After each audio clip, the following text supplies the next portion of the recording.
ನೀನಾದೇನ ಧಾರಾವಾಹಿಯ ಮಂಗಳವಾರದ ಪ್ರೋಮೋನ ನೋಡ್ಕೊಂಬರೋಣ ಬನ್ನಿ. ಇನ್ನು ಈ ಪ್ರೋಮೋದಲ್ಲಿ ಅಣ್ಣ ತಮ್ಮ ಅಂದರೆ ವಿಕ್ರಮ್ ಮತ್ತು ಹಾಗೆ ಇಲ್ಲಿ ವಿಷ್ಣು ಇಬ್ಬರು ಕೂಡ ಮಾತಾಡ್ತಾ ಇದ್ದಾರೆ. ಅಣ್ಣ ಹೇಗಾದರೂ ಮಾಡಿ ಈ ಮದುವೆನ ನಿಲ್ಲಿಸ್ಬೇಕಣೋ ಅಂತ ಹೇಳ್ತಿದ್ದಾನೆ ವಿಕ್ರಮ್.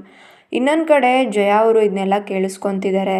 ಏನಪ್ಪ ನೀನೇ ತಾನೇ ಒಪ್ಕೊಂಡಿರೋದು, ಅಮ್ಮನ ಹತ್ರ ಕಾಲಿಡ್ದಾರ ಒಪ್ಸೋಗು ಅಂತ ವಿಷ್ಣು ಹೇಳಿದಾಗ ಅವಳೆಲ್ಲಿ ಒಪ್ಕೊತಾಳೆ, ಮೊದಲೇ ಎಮೋಷ್ನಲಾಗಿ ಬ್ಲ್ಯಾಕ್ ಮೇಲ್ ಮಾಡಿದ್ದಾಳೆ ನನ್ನ ಅಂತ ಹೇಳ್ತಿದ್ದಾರೆ.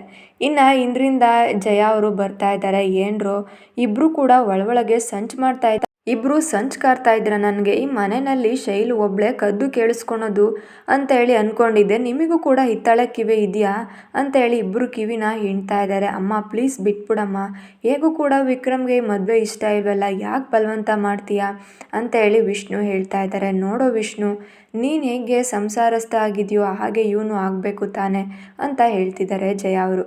ಹೌದು ಅಮ್ಮ, ಈಗಾಗಲೇ ಅವನಿಗೆ ಮದುವೆ ಆಗಿದೆ. ವೇದನಂಥ ಹುಡುಗಿ ಎಲ್ಲಾದರೂ ಹುಡುಕಿದ್ರೂ ಸಿಗುತ್ತಾ? ಚಾನ್ಸೇ ಇಲ್ಲ.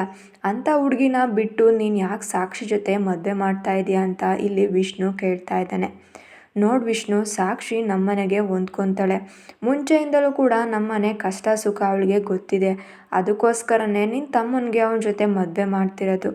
ಯಾರೊಬ್ಬರು ಬಿಟ್ಟರು ಈ ಮದುವೆ ನಡೆಯುತ್ತೆ ಅಂತ ಹೇಳ್ತಿದ್ದಾರೆ.